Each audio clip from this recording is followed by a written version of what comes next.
para usted, ¿cuáles son los más trascendentes? Bueno, lo más trascendente es que con motivo de que Cuba se desincorporó como país que de alguna manera promovía el terrorismo, que no era así, esto ha permitido una apertura comercial sin duda alguna, ha permitido la liberación de algunas actividades, y algo de lo más importante es que nos damos cuenta que ahora el gobierno de Cuba está caminando en el sentido de promover una reforma educativa, una reforma energética y una reforma económica, de tal suerte que los legisladores cubanos, los asambleístas cubanos nos planteaban que por mucho tiempo ellos habían trabajado la situación económica de su país de una manera, pero que hoy tienen que cambiar. Ellos están conscientes que tiene que cambiar la situación económica de su país, el modelo económico fundamentalmente, y que por tanto también necesitan explorar ese otro tipo de posibilidades. Con relación a uno de los temas que fueron de más importancia en el análisis, el cual duró varias horas, por cierto, pues es el tema del bloqueo, ¿no? El bloqueo económico, y es precisamente el tema en donde ambos países están en este momento en reuniones permanentes de trabajo para llegar a coincidencias respecto de sus diferencias. Y es un asunto en el que nosotros como legisladores planteamos el respeto absoluto a los trabajos que ellos estén realizando en el ámbito pues del desarrollo de las actividades diplomáticas en torno a temas de gran importancia, que son precisamente la posibilidad de que este bloqueo en un momento dado se pueda levantar. Para tal efecto, pues cada uno de los países parte tienen además planteamientos importantes desde el punto de vista económico, de tal suerte que es un proceso en donde, según la previsión que pudiéramos tener, es un proceso que seguramente se llevará todavía a algunos 5 años por lo menos para que se pueda resolver en definitiva. Es una oportunidad muy importante porque enriquece la visión de legisladores en el contexto no solamente continental sino hemisférico, en función de que también Cuba pues es un país que desde el punto de vista económico puede ser muy importante, desde el punto de vista de su apertura para beneficiar el turismo también, y consideramos que no sería una competencia para México. Consideramos que en todo caso Cuba sería un complemento para los efectos turísticos, dada la cercanía de Yucatán, de Cancún y de otros lugares turísticos muy importantes que tenemos en México. Entonces, pues esto finalmente ofrece oportunidades muy importantes, con independencia de los temas parlamentarios que analizamos en detalle y que seguramente como resultado de los mismos nos damos cuenta finalmente que la Asamblea cubana ha reconocido que por muchos años su modelo económico no había sido el mejor, y por esa razón entendemos que habrá una apertura a su modelo económico, que habrá una apertura también a los ámbitos del uso de las energías y en el ámbito también educativo, que permitirá por supuesto en su momento dándose las condiciones pues que culmine el bloqueo al que tiene por más de 50 años. Senador, también mañana vienen los Reyes de España, la importancia precisamente de que el Senado pueda recibir precisamente y fortalecer estas relaciones. Bueno, yo les quiero compartir que desde la península ibérica prácticamente se tiene un diagnóstico desde hace 10 años en el sentido de que México es una tierra de oportunidades, que México, con las reformas estructurales que promueve el presidente Peña Nieto, es un país en donde hay grandes oportunidades de inversión en energía, en telecomunicaciones, etcétera, y que por supuesto la visita de los Reyes de España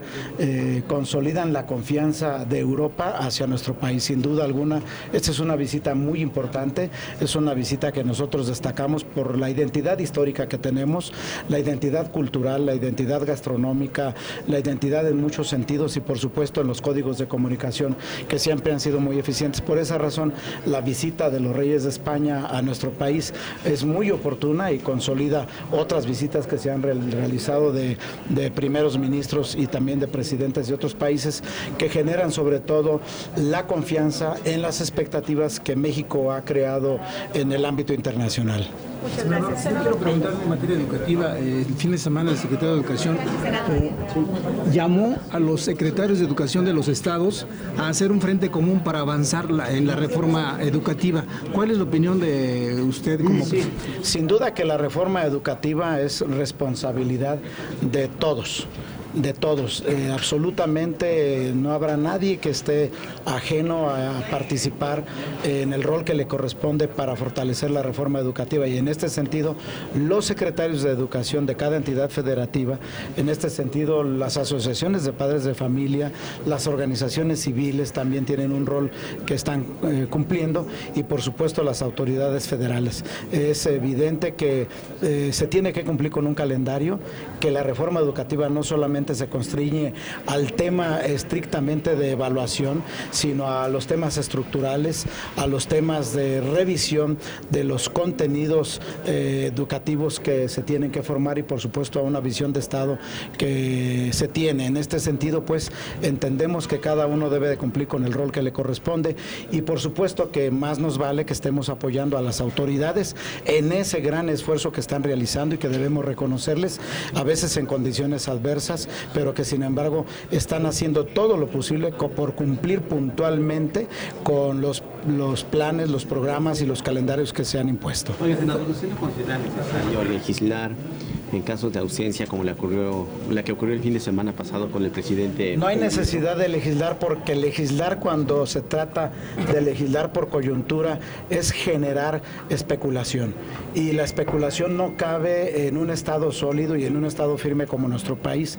No es necesario legislar. Yo invito a los que han dado versiones a bote pronto que revisen la Constitución. Está claramente determinado en la Constitución General de la República cuáles son las formas de suplir las ausencias temporales, permanentes o definitivas del titular del Poder Ejecutivo. Por lo tanto, todo lo demás me parece que se constriñe al ámbito de la especulación, la oportunidad de la coyuntura para tener la nota. Senador, yo quería preguntarle su opinión sobre este ejercicio que hacen algunos académicos de Harvard,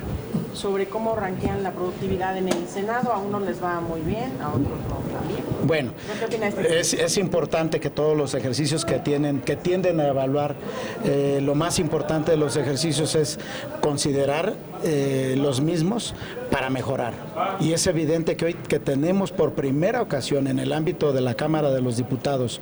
a punto de que se inicie una nueva legislatura que va a tener la oportunidad de ser evaluada en su proceso de reelección o de no reelección, pues el ranking que se realice sobre su desempeño se toma en consideración. Y en esto, por supuesto, es muy importante tomar en cuenta el desempeño real, porque muchas veces, por ejemplo, hay tareas de legisladores que están dedicados de tiempo completo al diseño de la estrategia de información, comunicación y consensos con otros grupos parlamentarios, que son la esencia,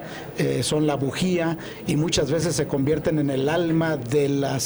los propios grupos parlamentarios, y son a veces a quienes no se les ranquea adecuadamente. También hay ocasiones en que existen legisladores que están de tiempo completo en los trabajos de mesas directivas, tanto en comisiones como en mesa directiva de presidencias de cámaras, que muchas veces estas actividades no les dan la oportunidad de estar en el tema de la presentación de iniciativas. Yo diría que un punto muy importante en el ranqueo no es el que tenga más iniciativas presentadas, ni el que tenga el mayor número de ocurrencias, porque precisamente no se trata de tener diarreas mentales legislativas, se trata de tener y de contar con lo que verdaderamente representan las demandas y los intereses de la población, y sobre todo la pulcritud en las opiniones, lo que contribuya para forjar y formar normas que realmente permitan la armonía en la comunidad en general. Por esa razón yo creo que es importante los sistemas de medición, pero va a ser más importante que los tomemos en cuenta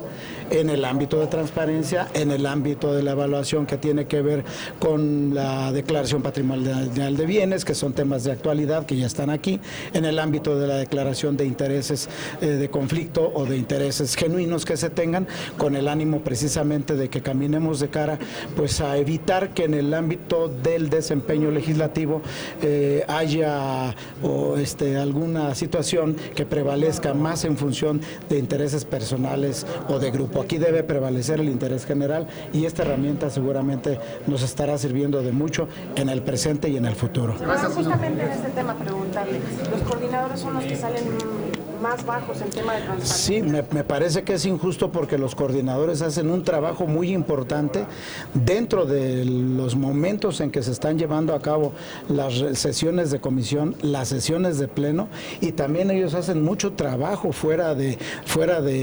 lo que son los escenarios plenarios. Hacen trabajo previo con todos y cada uno de los senadores o diputados en su caso, hacen trabajo con sus pares de otros partidos políticos y realmente es muy exhaustivo el trabajo que realizan para generar condiciones que permitan que ya el día que llegamos a la sesión las cosas se den de manera muy natural, con una cascada de resoluciones que han beneficiado al país. Por lo tanto, creo que en esa parte sí me ha parecido que sin tanto cuanto injusto, los coordinadores tienen un papel primordial, los presidentes e integrantes de las mesas directivas de comisión y de las mesas directivas de ambas cámaras también juegan un rol muy importante que a lo mejor vale la pena incorporarlos en estas mediciones futuras. En el caso de los coordinadores se lo preguntaba porque ninguno, salen bajos en transparencia porque ninguno presentó su declaración de bienes, de intereses. Bueno, yo les digo claramente, pues es un tema que acaba de presentarse, que acaba de nacer y sabemos que es un tema en donde seguramente,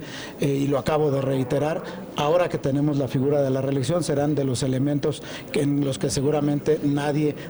seremos omisos. Senador, y por último de mi parte, Ya se me están jalando las orejas. Hoy se reveló que desde hace 23 años en el estado de Oaxaca existe un convenio que firmó el entonces gobernador Eladio Ramírez con la CENTE. Vemos que existe ese convenio y es importante también referir lo siguiente. Otros gobernadores como el actual gobernador tiene toda la posibilidad de hacer las modificaciones que desea ese convenio, si tiene el carácter, si tiene la fuerza y tiene la capacidad para hacerlo. Gracias. Los convenios son entre las partes, acuerdos, y los convenios esos son. Los convenios permiten la flexibilidad de ser en un momento dado modificados en el momento que el convenio ya no tenga utilidad. Los convenios para eso se hacen. Si en su momento se hizo un convenio porque así era conveniente, hoy lo que es conveniente es un convenio en términos diferentes.